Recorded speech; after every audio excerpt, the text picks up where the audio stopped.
So, tara guys. Good morning guys. Good morning.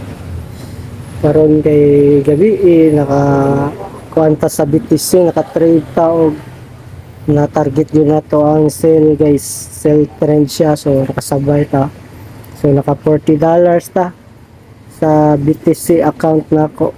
Nga napod ko dito sa napod ko gold account. Medyo malas atong gold account, wala pa to maka-profit tayo. So gabi sa BTC naka-profit ta. So try na to og withdraw karon guys kay na ko'y bayaran nga bills.